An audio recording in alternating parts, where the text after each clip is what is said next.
আচ্ছা ভাবো তো, যে তুমি যে রাজ্যে বাস করো সে রাজ্য আসলে রাজা নয়, বরং পরিচালনা করে একজন অমর ভ্যাম্পায়ার। তাহলে রাজ্যের অবস্থা কেমন হবে? আজকে আমি তোমাদের শোনাবো একটি জনপ্রিয় ঐতিহাসিক drama, the scholar who walks the night ড্রামার প্রথম এপিসোড, যার প্রতি পদে রয়েছে রাজনীতি, ষড়যন্ত্র, অন্ধকার, রহস্য আর একটি ভ্যাম্পায়ারের সাথে মানুষের নিষিদ্ধ একটি প্রেমের গল্প। গল্পটা শুরু হয় জোসান রাজ্যে। গল্পের শুরুতে আমাদের দেখানো হয় যে জোসান রাজ্যের রাজা জং হিয়ন তার কিছু সেনা সদস্য নিয়ে তার রাজ দরবারের দিকে যাচ্ছিলেন তার প্রেমিকা শায়স্ত্রীর সাথে দেখা করার জন্য। এবং অন্যদিকে শায়স্ত্রীকে দেখানো হয় যে রাজা আসার আনন্দে অনেক সাজুগুজু করছিল ও ঘরের মধ্যে তৈরি হচ্ছিল। এরপর আমাদের গুইকে দেখানো হয়, যেও কিনা রাজ দরবারের দিকেই যাচ্ছিল এবং পেছন থেকে একটি পেঁচার শব্দ পেয়ে সে পিছন ফিরে তাকায় ও তার রক্তরঞ্জিত চোখ দিয়ে সে পেঁচাটিকে ভয় দেখায় আর পেঁচাটি ভয়ে চুপ হয়ে যায়। আর এখান থেকে আমরা বুঝতে পারি যে গুই আসলে কতটা পরিমাণ ভয়ানক। এরপর রাজার উপপত্নী শায়স্ত্রীকে দেখানো হয়, যে কিনা খুশি মনে তার ঘরে বসে রাজার জন্য অপেক্ষা করছিল। তখন সেখানে গুই আসে আর গুইকে দেখে শায়স্ত্রী ভয়ে পেঁচাতে আরম্ভ করে আর চাকু বের করে নিজেকে প্রোটেক্ট করার জন্য চেষ্টা করতে থাকে। কিন্তু গুই তো প্রচুর পরিমাণ ভয়ানক আর সে এসব উপেক্ষা করে শায়স্ত্রীর কাছে গিয়ে তার রক্ত পান করে ও তাকে হত্যা করে। আর এসব দৃশ্য তখন রাজা বাইরে দাঁড়িয়ে থেকে দেখছিল, কিন্তু রাজা কিছুই করতে পারছিল না, কারণ গুই রাজার উপর নিয়ন্ত্রণ করত আর তার প্রতিটা কথাই রাজাকে শুনতে বাধ্য করত সে। আর এ কারণেই মূলত রাজা গুই এর সামনে অসহায়। এরপর আমরা একটি লাইব্রেরির দৃশ্য দেখি, যেখানে ক্রাউন প্রিন্সেসকে দেখানো হয়, যে কিনা এই জোসান রাজ্যের উত্তরাধিকারী রাজপুত্র। এবং তার হাতে আমরা একটি বই দেখতে পাই। বইটির নাম হলো দ্য বুক অব স্ট্র্যাটেজিক। মূলত এই বইটিতে ভ্যাম্পায়ারদেরকে হত্যা করার উপায় সম্পর্কে লেখা ছিল। আর সে এই বইটি তার বেস্ট ফ্রেন্ড কিম সাং ইলকে পড়ে শোনাচ্ছিল। এখানে কিমকে দেখানো হয়। কিম হলো এই ড্রামার প্রধান চরিত্র ও ক্রাউন প্রিন্সেস এর ছোটবেলার বন্ধু। এখানে তারা দুজন অনেক হাসি মজা ও খুনসুটি করতে থাকে এবং ক্রাউন প্রিন্সেস কিমকে বলে যে আমি একজন উপন্যাস লেখক হতে চাই, আমি অনেক বই ও কবিতা লিখতে চাই।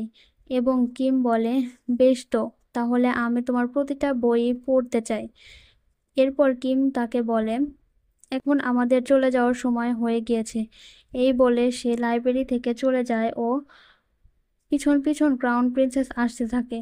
এবং কিম যখন বাইরে আসে তখন সে কিছু একটা অনুভব করে এবং পিছন ফিরে তাকালে সে দেখতে পায় যে লাইব্রেরির উপরে থেকে কেউ তাদেরকে অনুসরণ করছে।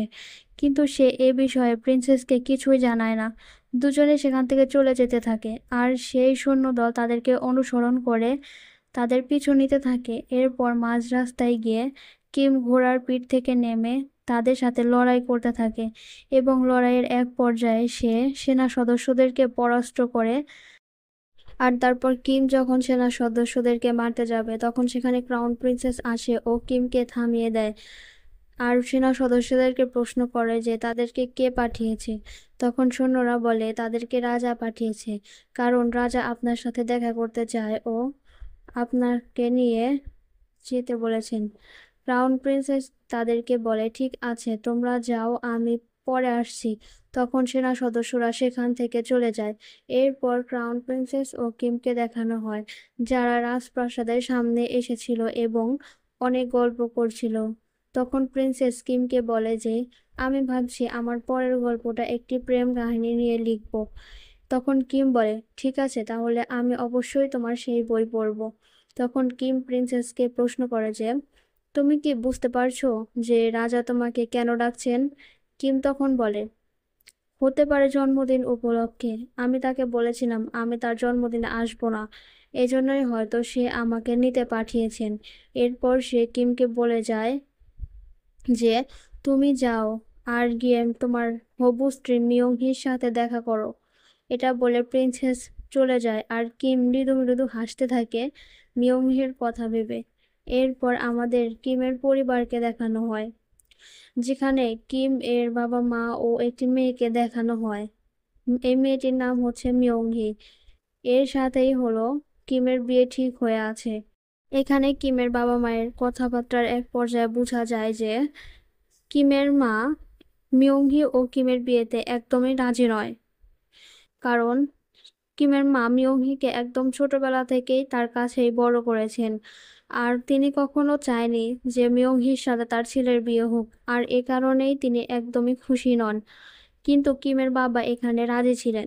তিনি বলে, এসব বাদ দাও, যা হওয়ার তা হয়ে গিয়েছে, এখন তুমি তাদের ভবিষ্যতের কথা চিন্তা করো এবং তাদেরকে কিভাবে বিয়ে দিবে সে বিষয়ে চিন্তা করো।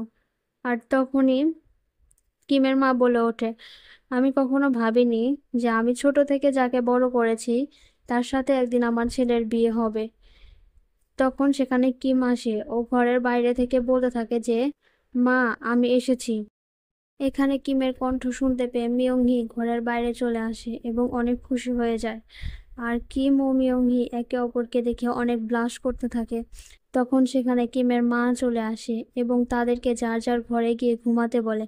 এরপর মিয়ংহি যখন তার ঘরের দিকে যাচ্ছিল তখন সে দেখতে পায় মাটিতে অনেকগুলি ফুল বিছানো আছে এবং সে এগুলো দেখে বুঝে যায় যে এগুলো নিশ্চয়ই কিম বিছিয়ে রেখেছে। এরপর সে অনেক খুশি হয়ে যায় ও এগুলো অনুসরণ করে যেতে যেতে এক পর্যায়ে সে কিমের কাছে পৌঁছে যায়। এরপর কিম মিয়ংহিকে একটি ফুলের বুকে উপহার দেয়, যেটা দেখে মিয়ংহিও অনেক খুশি হয়ে যায়। এরপর তারা অনেকক্ষণ কথা বলতে থাকে। এরপর কিম মিয়ংহিকে পিছন থেকে জড়িয়ে ধরে। মিয়ংহি বলে, কি করছো, কেউ দেখে ফেলবে তো। এবং কিম খুশি হয়ে মিয়ংহিকে কিস করে ফেলে। এটাতে মিয়ংহি লজ্জা পেয়ে সেখান থেকে চলে যেতে আরম্ভ করে। তখন কিম তাকে পেছন থেকে জোরে জোরে ডাকতে থাকে আর বলতে থাকে যে, আমি তোমাকে অনেক ভালোবাসি মিয়ংহি। এটা শুনে মিয়ংহি হাসতে থাকে ও সেখান থেকে চলে যায়। এরপর আমাদেরকে ক্রাউন প্রিন্সেস ও রাজাকে দেখানো হয়, যেখানে রাজা তার উপপত্নীর লাশ দেখিয়ে ক্রাউন প্রিন্সেসকে বলতে থাকে যে আমি এগুলো আর সহ্য করতে পারছি না। সে এই লাশটা দাহ করার জন্য তোমাকে নির্বাচন করেছে, আর তাই পরবর্তী রাজা আপনিই হবেন। আর আপনি যদি কখনো এর ইচ্ছার বিরুদ্ধে যান তাহলে সে তোমাকেও মেরে ফেলবে। অন্যদিকে কিমকে দেখানো হয়, যার হাতে কিনা সেই বইটি ছিল এবং সে ভ্যাম্পায়ারদেরকে হত্যা করার উপায় সম্পর্কে লেখা দেখতে পায় এবং সে বুঝতে পারে যে গুয়ের সম্পর্কে জানতে পারে। এরপর আমাদের গুইকে দেখানো হয়, যে কিনা রাজপ্রাসাদের ভিতরে একা একা আপন মনে ঘুরে বেড়াচ্ছিল ও রাজ সিংহাসনে বসেছিল। তখন সেখানে দুজন সেনা আসে ও গুইকে বলে, আপনি কে? তখন গুই তার সৈন্যদেরকে বলে যে, এখান থেকে তোমরা চলে যাও, না হলে তোমাদের গলা কেটে নেব। কিন্তু সৈন্যরা তার কথা না শুনে তার উপরে আক্রমণ করে দেয়। এরপর আমাদেরকে শাহীর স্ত্রীর লাশকে দেখানো হয়, যার দিকে তাকিয়ে ক্রাউন প্রিন্সেস রাজার কথাগুলো ভাবছিল আর এক সময়ে বলে সৈন্যদেরকে যে লাশটার দাহ করা আরম্ভ করো। তখন সৈন্যরা লাশ দাহ করতে আরম্ভ করে দেয়। তখন সেখানে কিম চলে আসে এবং কিমকে দেখে ক্রাউন প্রিন্সেস বলতে থাকে, তুমি এখানে কেন এসেছো? এই জায়গা তোমার জন্য নয়, তাই তুমি এখান থেকে চলে যাও। কিন্তু কিম উল্টো তাকে প্রশ্ন করে আর বলে, গত 3 মাস ধরে আপনি ভ্যাম্পায়ার সম্পর্কিত যে বইটি রয়েছে সেটির খোঁজ কেন করছিলেন, এবং এই স্ত্রী হঠাৎ করে কেন মারা গেল?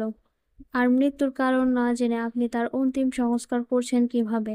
ক্রাউন প্রিন্সেস তাকে বলে, আমি এই বইটি লেখার জন্য সব তথ্য সংগ্রহ করছি, আর স্ত্রীর মৃত্যুর কারণ হলো। কিম তখন ক্রাউন প্রিন্সেসকে থামিয়ে দিয়ে বলে, তার ঘাড়ে দাঁত দিয়ে কাটার চিহ্ন ছিল। আর তখন আমাদেরকে একটি ফ্ল্যাশব্যাক দেখানো হয়, যেখানে কিম স্ত্রীর লাশটাকে লুকিয়ে থেকে আগে থেকেই দেখে নিয়েছিল। এটা দেখে সে বলে যে ঘাট স্ত্রীর ঘাড়ে কাটার দাগ ছিল ও তার শরীরে একটুও রক্ত বেঁচে ছিল না। ক্রাউন প্রিন্সেস বলে, আমি 3 দিন পরে তোমাকে সব বলে দিব। কিম তখন বলে, আমার এখনই জানতে হবে আপনি এই বইটি কেন লিখছিলেন, আর এই স্ত্রী হঠাৎ কিভাবে মারা গেল। এটা কি সত্যি যে রক্তপানকারী কোনো একটি রাক্ষস এই রাজপ্রাসাদের মহলের ভেতরে লুকিয়ে আছে? তখন ক্রাউন প্রিন্সেস চুপ করে দাঁড়িয়ে থাকে এবং কোনো কথা বলে না। এরপর আমাদেরকে 3 দিন পরের দৃশ্য দেখানো হয়, যেখানে ক্রাউন প্রিন্সেস কিমকে নিয়ে কোনো এক গভীর জঙ্গলের দিকে যাচ্ছিল। এবং একদম জঙ্গলের মাঝখানে গিয়ে ক্রাউন প্রিন্সেস দাঁড়িয়ে যায়। তখন দেখানো হয় তাদের চারপাশে কোনো একটি শক্তি ঘোরাফেরা করছিল, যেটা কিনা কিম অনুভব করতে পারে। ও তলোয়ার বের করে ক্রাউন প্রিন্সেসের সামনে এসে দাঁড়িয়ে যায় সেই শক্তির মোকাবিলা করতে, যে শক্তি কিনা বাতাসের উপরে ভেসে বেড়াচ্ছিল। তখন কিম ফাইট করছিল আর ভাবছিল যে এটা কোনো সাধারণ শক্তি নয়, এবং এই শক্তির স্কিল দেখে কিম অবাক হয়ে যায়। এবং এক পর্যায়ে এই লোক নিজেই কিমের সামনে এসে দাঁড়িয়ে যায় ও বলে, তুমি কি আমাকে দেখতে পারছো? তখন কিম ভয় পেয়ে যায় ও ক্রাউন প্রিন্সেসকে সাথে করে নিয়ে সেখান থেকে চলে যেতে আরম্ভ করে, এবং এই লোকটি তাদের সামনেও চলে আসে। তখন কিম প্রিন্সেসকে বলে যে আপনি এখান থেকে চলে যান, ততক্ষণে আমি তার সাথে লড়াই করছি। এই বলে তলোয়ার ধরলে প্রিন্সেস তাকে বলে যে আমাদেরকে সাহায্য করার জন্য এসেছে, তলোয়ার নামাও। এরপর দৃশ্য পরিবর্তন হলে গুইকে দেখানো হয়, যার সামনে কিনা রাজা মাথা নত করে দাঁড়িয়েছিল, এবং গুই রাজাকে বলছিল যে আমি তাদেরকে চলে যেতে বলেছিলাম, কিন্তু তারা আমার উপর তলোয়ার চালিয়েছিল, আর তাই আমি তাদেরকে মেরে ফেলেছি ও তাদের রক্ত পান করেছি। এরপর রক্ত পান করে ও গুই আবার বলতে শুরু করে যে এরপর তোমার ছেলের রক্ত পান করব আমি। তুমি তোমার ছেলেকে আমার সম্পর্কে বলে দিয়েছো, এরপরও সে আমার কাছে আসেনি, আমি তাকে আর সুযোগ দিতে পারবো না। তখন রাজা ঘাবড়ে গিয়ে কাঁদো কাঁদো স্বরে বলে, একটু সময় দিন আমাকে, আমার ছেলে নিজেই আপনার কাছ সেবা করতে আপনার কাছে চলে আসবে। গুই তখন রেগে গিয়ে বলে, 200 বছর আগে যখন গৌরী সাম্রাজ্য শেষ হতে যাচ্ছিল, তখন তাদের বংশধর আমার কাছে এসেছিল। তখন রাজার শক্তির প্রয়োজন ছিল, সে তার সাম্রাজ্যকে রক্ষা করতে পারে, আর তখন আমি তাকে শক্তি দিয়েছি। তখন সে আমাকে কথা দিয়েছিল যে তার ভবিষ্যৎ সন্তানেরা আমার সেবা করবে, আর আমি তাকে কথা দিয়েছিলাম যে তাদের পূর্বপুরুষের শত্রুদেরকে আমি শেষ করে দিব। তোমাদের এই দেশ আমি তৈরি করে দিয়েছি। তখন রাজা চুপ করে থাকে, কোনো কথা বলতে পারে না। এরপর দৃশ্য পরিবর্তন হলে দেখানো হয় যে একটি অন্ধকার ঘরের মধ্যে ক্রাউন প্রিন্সেস কিম ও সেই আগন্তুক লোকটি বসেছিল, যার নাম সিওজিন, যে কিনা একজন পিশাচ শিকারী ছিল, এবং পিশাচদের মধ্যে যারা নিয়ম ভঙ্গ করত সে তাদেরকে হত্যা করে দিত, এবং সে গুইয়ের বিরুদ্ধে লড়াই করছে তাকে পরাস্ত করার জন্য। এরপর ক্রাউন প্রিন্সেসকে দেখানো হয়, যে বলতে থাকে যে গুই মহলে থাকে ও সাধারণ মানুষদের রক্ত পান করে বেঁচে থাকে। সিওজিন তখন বলে যে গুই রানীকেও তার নিয়ন্ত্রণে রেখেছে, যেন রাজা তার প্রতিটা কথা শোনে, আর রানীর সাথেও দেখা করতে দেয় না রাজাকে। কিম তখন বলে যে আর তুমি কে? সিওজিন হেসে বলে, আমি একজন পিশাচ শিকারী, যে নিয়ম ভঙ্গ করে পিশাচদের মধ্যে আমি তাকে মেরে ফেলি। ক্রাউন প্রিন্সেস তখন বলে, ইনি গত 200 বছর থেকে গুইকে হত্যা করার জন্য কাজ করছে। এরপর সে বলে যে গুই আমাকে ডাকছে তার সেবা করার জন্য, আর আমার কাছে বেশি সময় নেই। এ সম্পর্কে আপনি কি ভেবেছেন, সিওজিন? তখন সিওজিন বলে, 2 দিন পরে চন্দ্রগ্রহণ হবে, তখনই গুইয়ের শক্তি কমে যাবে, তখনই আমি কিছু ভেবে নিব। এজন্য তুমি আমাকে 2 দিন সময় দাও, এবং তুমি 2 দিন পরে চলে আসো। এরপর ক্রাউন প্রিন্সেস ও কিমকে দেখানো হয়, যেখানে ক্রাউন প্রিন্সেস কিমকে বলছিল যে আমি যখন রাজা হব, তখন আমাকেও গুইয়ের সামনে নত হতে হবে, আর আমি এটা করতে চাইবো না। একজন রাজা একটি খারাপ শক্তি সেবা করার মাধ্যমে একটি রাজ্য পরিচালনা করবে কিভাবে? ভবিষ্যতে আমি আমার সন্তানদেরকে কি বলবো? যে আমাকে ফলো করো আর একজন পিশাচের সেবা করো? আমার এরকম ভবিষ্যতের দরকার নেই, আমি এরকম ভবিষ্যৎ চাই না। আমার নিজের প্রতি অনেক লজ্জা লাগছে, আমাকে মাফ করে দাও কিম, যে তোমার বিয়ের পূর্বেই তুমি এসব জানতে পারলে। কিম মৃদু হাসে আর বলে, সাংয়েল, আমি একটি এমন দুনিয়া বানাতে চাই যেখানে সুখ শান্তিও থাকবে। তুমি কি আমাকে সাহায্য করবে এরকম একটি দুনিয়া বানাতে? যখন আমি 9 বছরের বাচ্চা ছিলাম, তখন তুমি আমাকে বলেছিলে যে তুমি একটি দুনিয়া বানাতে চাও যেখানে সুখ ও শান্তি থাকবে, যেটা টাকা পয়সা থেকে একদম আলাদা হবে। তুমি আমাকে সাহস দিয়েছিলে যেন আমি বইয়ের বাইরের দুনিয়া সম্পর্কে জানতে পারি। ক্রাউন প্রিন্সেস তখন বলে, আমি গুইকে হত্যা করার উপায় সম্পর্কে একটি বই লিখেছি, যেখানে গুইকে হত্যা করার নিয়ম সম্পর্কে লেখা আছে। যদি আমার কিছু হয়ে যায়, তাহলে ওই বই তোমার কাছে পৌঁছে যাবে, আর তোমাকে তাকে শেষ করতে হবে এবং এই রাজ্যকে রক্ষা করতে হবে। কিম তখন বলে, এমনটা কখনো হবে না। আমি আমার জীবনের সাথে আপনার জীবনও রক্ষা করার চেষ্টা করব। এরপর দৃশ্য পরিবর্তন হলে আমাদেরকে একটি অন্ধকার স্থানে গুইকে দাঁড়িয়ে থাকতে দেখা যায় এবং গুইকে একটি শয়তান হাসি দিতে দেখানো হয়। এরপর সিওজিনকে দেখানো হয় যে একটি অন্ধকার ঘরে বসে কিছু করছিল।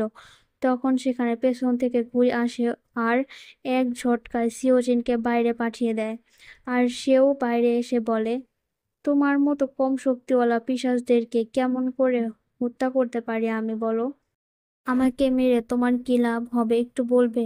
এটা বলে গুই যখন সিওজেনের হাত ধরে টান দেয়, তখন সিওজেনের হাতটা ছিঁড়ে গিয়ে দূরে ছিটকে পড়ে। এটা দেখে গুই বলে, মালিক আপনি? সিওজিন তখন ক্লান্ত স্বরে বলে, অনেক সময় হয়েছে। গুই তখন বলে, আমার মনে আছে আমি 200 বছর আগে আপনাকে হত্যা করেছিলাম। তখন সে সিওজিনকে টেনে তোলে ও তার পোশাক ছিঁড়ে দেখে এই অবস্থা, এবং গুই অবাক হয়ে যায় এসব দেখে। সিওজিন তখন বলে, আমার কথা শোনো আর আমার সাথে এসো, এই জায়গা তোমার জন্য না। গুই তখন রেগে গিয়ে বলে, সিওজিনের গলা টিপে ধরে আর বলে, না, আমি এই দুনিয়াতেই থাকতে চাই, মানুষের উপর নিয়ন্ত্রণ করার জন্য। আপনার আদেশ অনুসরণ করার থেকে বেশি মজা মানুষকে হত্যা করার মাধ্যমে পাওয়া যায়। এমন মজা পিশাচদের মধ্যে নেই। সিওজিন তখন বলে, তুমি মানুষদেরকে যতটা কম শক্তিশালী ভাবো, মানুষ এতটাও কম শক্তিশালী নয়।